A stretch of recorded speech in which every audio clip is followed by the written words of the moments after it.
नमस्कार, राजस्थान समाचार में आपका स्वागत है। पेश है राजस्थान की खास खबरें। नरसाना में मंदिर की प्राण प्रतिष्ठा में शामिल हुए सीएम भजनलाल पानी की आपूर्ति पर दिया बड़ा बयान।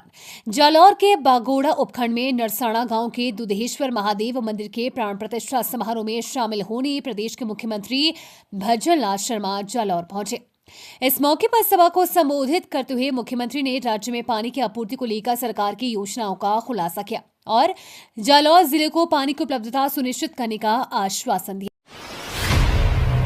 उदयपुर वर्ल्ड म्यूजिक फेस्टिवल दुनिया के 15 देशों के 22 से अधिक बैंड देंगे संगीत में प्रस्तुति। झीलों की नगरी उदयपुर में वर्ल्ड म्यूजिक फेस्टिवल होने वाला है। इस साल का फेस्टिवल राजस्थान के भूले बिसरे वाद्य यंत्रों और परंपराओं को समर्पित है। इनका संरक्षण और प्रचार करना महोत्सव का मुख्य उद्देश्य है। फेस्टिवल में भारत के साथ साथ दुनिया भर के कलाकार अपने संगीत कलाकार प्रदर्शन करेंगे। ये एक वैश्विक संगीत मंच होगा जहां विभिन्न संस्कृतियों का आदान प्रदान होगा। झीलों के शहर उदयपुर में होने वाला ये आयोजन शहर को एक बार फिर संगीत और संस्कृति का केंद्र बना देगा। अब राजस्थान में इंजीनियरिंग के विद्यार्थी करेंगे गधों घोड़ों पर रिसर्च। देश में पहली बार होगा ऐसा काम। राष्ट्रीय अश्व अनुसंधान केंद्र में गधों और घोड़ों की घटती संख्या और उपयोगिता के लिए वैज्ञानिक रिसर्च कार्य कर रहे हैं। अब इंजीनियरिंग के विद्यार्थी भी तकनीक की मदद से घोड़ों और गधों को हष्ट पुष्ट रखने और प्रजनन क्षमता बढ़ाने पर रिसर्च करेंगे। वे ऐसी AI डिवाइस भी तैयार करेंगे जो इनके स्वास्थ्य पर नजर रखेगी। राजस्थान में मातृभाषा में प्रारंभिक शिक्षा पर होगा फोकस। अब तक 12 जिलों का स्थानीय शब्दकोश तैयार। शिक्षा मंत्री मदन दिलावर की अध्यक्षता में शिक्षा संकुल के सभागार में राष्ट्रीय शिक्षा नीति 2020 के क्रियान्वयन पर एक महत्वपूर्ण बैठक हुई। बैठक में राष्ट्रीय शिक्षा नीति 2020 के क्रियान्वयन व राज्य में शिक्षा के संरचनात्मक सुधार के लिए शिक्षा विभाग की ओर से चलाए जाने वाले मुख्यमंत्री शिक्षित राजस्थान अभियान के बिंदुओं सहित शिक्षा के क्षेत्र में समग्र विकास, आधुनिक शिक्षा पद्धति एवं आवश्यक सुधार के संबंध में विस्तृत चर्चा हुई। राजस्थान के प्रत्येक गांव को स्वच्छ बनाने की तैयारी, मंत्री ने दिए ये निर्देश। पंचायती राज मंत्री मदन दिलावर की अध्यक्षता में एवं ओटाराम देवासी पंचायती राज राज्य मंत्री की उपस्थिति में शासन सचिवालय परिसर स्थित पंचायती राज भवन के सभागार में स्वच्छ भारत मिशन एवं ग्रामीण क्षेत्रों में नियमित सफाई के लिए स्वच्छता संबंधी गतिविधियों की प्रगति की समीक्षा बैठक आयोजित की गई। वन्यजीवों के मार्ग में मौत के हाईवे में अंडरपास और सुरक्षा दीवार बनाने की फिर उठी मांग। जयपुर से कोटा के बीच बनी 4 लेन सड़क 52 पर बूंदी के रामगढ़ विषधारी वन्यजीव अभ्यारण्य के पास 5 अंडरपास व सुरक्षा दीवार प्रस्तावित होने के बावजूद अब तक नहीं बनाई गई है, जिसका खामियाजा वाहन चालकों व वन्यजीवों को जान गंवाकर भुगतना पड़ रहा है। इस राष्ट्रीय राजमार्ग के निर्माण के दौरान वन विभाग व निर्माण कंपनी के मध्य सथुर से बूंदी टनल तक 5 अंडरपास व सुरक्षा दीवार बनाए जाने की योजना थी।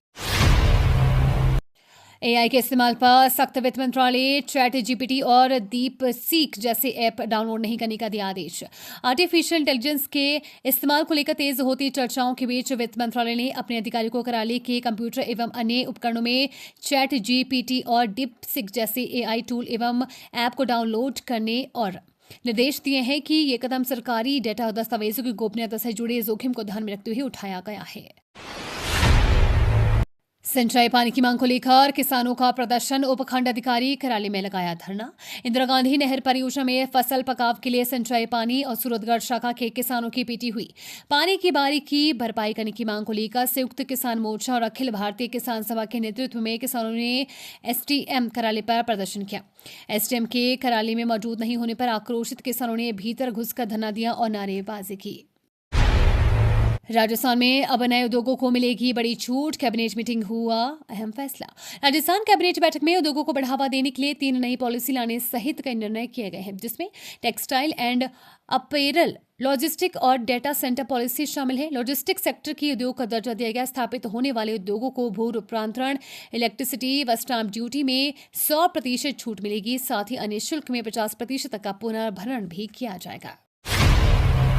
नए जिले खत्म करने पर विधानसभा में भड़की कांग्रेस, संसदीय मंत्री ने दिया करारा जवाब। राजस्थान विधानसभा के बजट सत्र के तीसरे दिन ही कार्यवाही गहमागहमी और हंगामे के साथ शुरू हुई। प्रश्नकाल के दौरान ही सत्ता पक्ष और विपक्ष के बीच तीखी बहस छिड़ गई। जैसे ही नए जिले और संभागों को खत्म करने का मुद्दा सदन में उठा, माहौल गर्म हो गया। कांग्रेस ने इस मुद्दे पर चर्चा की मांग की, लेकिन स्पीकर ने नियमों का हवाला देते हुए बहस की अनुमति नहीं दी, जिससे विपक्ष भड़क गया और हंगामा शुरू हो गया। गांवों को नाथद्वारा नगरपालिका में शामिल करने का विरोध, ग्रामीणों ने किया प्रदर्शन। नाथद्वारा राजसमंद कस्बे से सटे 6 ग्राम पंचायतों के 10 राजस्व गांवों को नगरपालिका में शामिल करने के स्वायत्त शासन विभाग की अधिसूचना का विरोध करते हुए ग्रामीणों ने प्रदर्शन किया।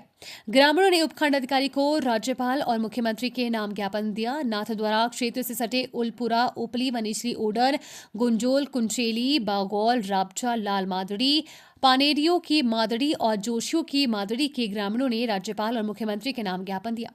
ग्रामीणों ने अध्यादेश के विरोध में कस्बे के बस स्टैंड से विशाल रैली निकालकर नारेबाजी की और उपखंड कार्यालय का घेराव किया। अलवर जिले को जल्द मिलने जा रहा है नहर का पानी, टेंडर 12 फरवरी को। पार्वती, काली सिंध, चंबल, पूर्वी राजस्थान नहर परियोजना के जरिए अलवर के लोगों की प्यास बुझाने की तैयारी तेज हो गई है। पहले चरण में अलवर को केवल पीने का पानी मिलेगा। योजना के दूसरे चरण में किसानों को नहर का पानी मिलने की उम्मीद है। पहले चरण में नहर का निर्माण कार्य 3,466 करोड़ रुपए से कम होगा। इसके टेंडर जयपुर में 12 फरवरी को किए जाएंगे। इसके बाद मार्च अप्रैल में निर्माण कार्य शुरू होने की उम्मीद है।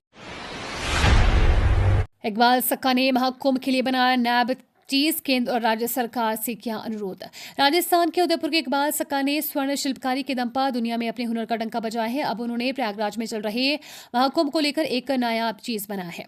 महाकुंभ के शुभ अवसर पर उदयपुर के स्वर्ण शिल्पी और विश्व रिकॉर्ड होल्डर इकबाल सक्का ने प्रयागराज में यमुना नदी के बीच बने शिव मंदिर में भेंट करने के लिए सोने के राष्ट्रीय तिरंगा, चांदी का मंदिर, सोने का शिवलिंग, सोने का त्रिशूल, सोने का चिमटा, सोने का कमंडल, सोने के नाग देवता और सोने का डमरू बनाया है। कांग्रेस में गुटबाजी, पार्टी के रैली पर ताला लगा मिला, गेट के बाहर करना पड़ा कार्यक्रम। कोटा शहर कांग्रेस में गुटबाजी हावी हो गई है। जिला कार्यकारिणी घोषित होने के बाद आयोजित पहले ही अभिनंदन समारोह में गुटबाजी सामने आई। कोटा दक्षिण के ए और बी ब्लॉक की ओर से बुधवार को पार्टी कार्यालय में नवगठित जिला कार्यकारिणी के पदाधिकारियों का अभिनंदन समारोह रखा गया। डेडिकेटेड फ्रेट कॉरिडोर ने बनाया रिकॉर्ड, जनवरी 2025 में किया 391 ट्रेनों का परिचालन। रेल मंत्रालय ने कहा कि समर्पित माल ढुलाई गलियारा ने जनवरी में मालगाड़ी परिचालन में मील का पत्थर हासिल किया। मंत्रालय ने कहा कि यह भारत की रसद और परिवहन क्षमता में एक नया पैमाना स्थापित करता है। मंत्रालय ने बताया कि इस दौरान पूर्वी समर्पित माल ढुलाई गलियारे पर औसतन 209 ट्रेनों का संचालन हुआ, जबकि पश्चिमी समर्पित माल ढुलाई गलियारे पर 182 ट्रेनों का संचालन किया गया।